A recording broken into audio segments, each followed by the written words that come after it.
Finally মেয়ের পছন্দের খেলনাটা মানে স্কুটিটা বাচ্চাদের পাপা ওকে সারপ্রাইজ দিয়েই দিল। সারার আগের স্কুটিটা ছোট হয়ে গেছে, তো ও বেশ কয়েকদিন ধরেই নতুন একটা স্কুটি চাচ্ছিল। বেশ কয়েকদিন খোঁজাখুঁজির পর ফাইনালি বাচ্চাদের পাপা ওর জন্য একটা স্কুটি নিয়ে এসেছে, আর ওর খুবই পছন্দ হয়েছে। আনার সাথে সাথে দুইজনে কারাকারি লেগে গিয়েছে। সাহিরও পেছনে পেছনে ঘুরঘুর করছে নেওয়ার জন্য। আজকাল আমার মেয়ে প্রত্যেকটা জিনিসই তার পিঙ্ক কালারের খুবই পছন্দ। পিঙ্ক কালারের একটা ঝোঁক চলে এসেছে।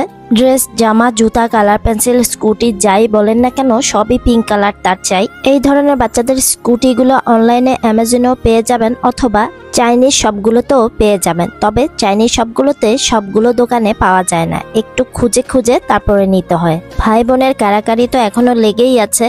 তো বাচ্চাদের কাপা জামা কাপড় ছেড়ে এসে বা ফ্রেশ হয়ে এসে এখন এটা সেট করে দেওয়ার পালা। আমাদের বাচ্চাদের এইসব আনন্দ দেখতে আসলে খুবই ভাল লাগে, আর তখনই আমাদের নিজেদের ছোটবেলার কথা মনে পড়ে যায়। ছোটবেলায় আমাদের বাবারাও নিশ্চয়ই আমাদেরকে এ ধরনের ছোট ছোট খেলনা বা ছোট ছোট জামা কাপড় বা অনেক রকমের সারপ্রাইজ দিয়েছিল বা কিনে দিয়েছিল। বাচ্চাদের ছোটবেলার এই আনন্দ ঘন মুহূর্তগুলো আমার খুবই ভালো লাগে। সেই সাথে ওদের এই ধরনের আনন্দগুলো আমার ছোটবেলার আনন্দগুলা বা আমার ছোটবেলার স্মৃতিগুলো মনে করিয়ে দেয়। তো ফাইনালি স্কুটিটা সেট করে দেওয়ার পরে সে তো মহা খুশি। সারাদিন এটা দিয়ে টই টই করে ঘুরে বেড়ায়। কোরবানির ঈদ তো কেবলই শেষ হলো। এই বছর যেহেতু ভেড়া কোরবানি দিয়েছিলাম, আর মাথাটা কিন্তু অলরেডি কোরবানির মাংসের সাথে দিয়ে দেয়া হয়েছিল, ভুঁড়ি আর পা ছাড়া। একবার ভেবেছিলাম মাথাটা কাউকে দিয়ে দেই, তবে কাউকে খুঁজে পাচ্ছিলাম যে কাকে দেয়া যায় বা কে পছন্দ করে। শেষমেশ বাচ্চাদের পাপা নিজেই পরিষ্কার করে তারপরে এটা মশলা দিয়ে মাখিয়ে রান্না করতে চড়িয়ে দিয়েছে।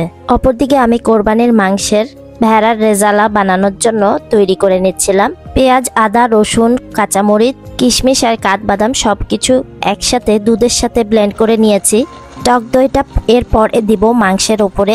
লবণ, চিনি, ধইনা, জিরা, জয়ফল, জয়ত্রী, তেজপাতা, এলাচ, দারচিনি সবকিছু একসাথে মাখিয়ে ফ্রাই প্যানে তেলটা গরম হলে এই উপকরণগুলো সব ঢেলে দিয়ে তারপরে দমে রেখে দেব।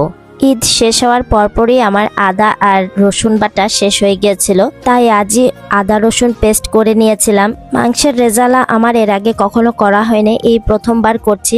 এবার তো কোরবানির ভেড়ার মাংস দিয়ে রেজালা করলাম, তবে নেক্সট টাইম চেষ্টা করব গরুর মাংসের রেজালা করার জন্য। সব মশলাগুলো একসাথে মাখিয়ে কিন্তু প্রায় 3 থেকে 4 ঘন্টার মতন মেরিনেট করে ফ্রিজে রেখে দিব। এতে করে মশলাগুলো একদম ভেতরে ঢুকে যাবে, আর তাছাড়া মাংসগুলো আরো অনেকটা নরম হয়ে যাবে। মশলাগুলো 3-4 ঘন্টা মেরিনেট করে রাখার কারণে মাংসগুলো সেদ্ধ হতে কিন্তু খুব বেশি সময় লাগেনি।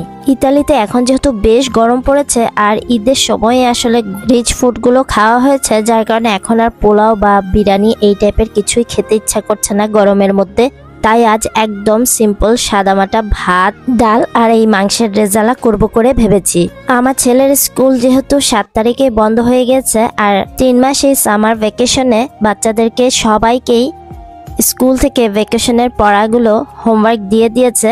তো এগুলো আমার সাহিরকে হোমওয়ার্ক দিয়েছে, যদিও এগুলা বাচ্চাদের পাপা প্রিন্ট করে নিয়ে এসেছে, ওর টিচার দিয়ে দিয়েছিল মেলে। আমার ছেলের পড়াগুলো একদমই সাদামাটা, মানে একদমই সিম্পল। আলফাবেট, নাম, ছবি সহ ওকে দেয়া হয়। তো ওকে হাত ধরিয়ে তারপরে ওকে এগুলা লেখাতে হয়, মানে হেল্প করতে হয়। তো বন্ধের দিনগুলোতে এভাবেই আমি ওকে 3টা-4টা করে পেপার ওকে করিয়ে থাকি। এই সামারগুলোতে অ্যাক্টিভিটিসগুলো একটু কম করা হয়, আর এই ধরনের পড়াগুলোর অ্যাক্টিভিটিসগুলো একটু বেশি করা হয়। তো যাই হোক, বাচ্চাদের পাপা এইদিকে ভেড়ার মাথাটা একদম কষিয়ে নিয়েছে। তবে দুঃখের ব্যাপার হলো আমরা একজনও খেতে পারিনি ভেড়ার মাংসটা, কারণ এর থেকে গন্ধ আসছিল। তো শেষমেশ মাথাগুলো ফেলে দেওয়া হয়েছে। আর এদিকে দেখতে পাচ্ছেন এটা আমার মাংসের রেজালাটা খেতে বেশ মজা হয়েছিল, যদিও আমরা অলরেডি খেয়ে শেষ করে ফেলেছি। বিকালের দিকে মায়ের দেয়া ক্ষীরটা বানিয়ে নিচ্ছি, কারণ মা দেওয়ার পরে এই ক্ষীরটা আমার আর বানানো হয়নি। তাছাড়া রেডিমেড বাংলাদেশের ক্ষীর মিক্সটা এর আগেও কখনো করিনি। তো দুধের মধ্যে ক্ষীর মিক্সটা দিয়ে এখানে 1 চামচ পোলাও চাল দিয়ে এগুলো জাল করে নেব।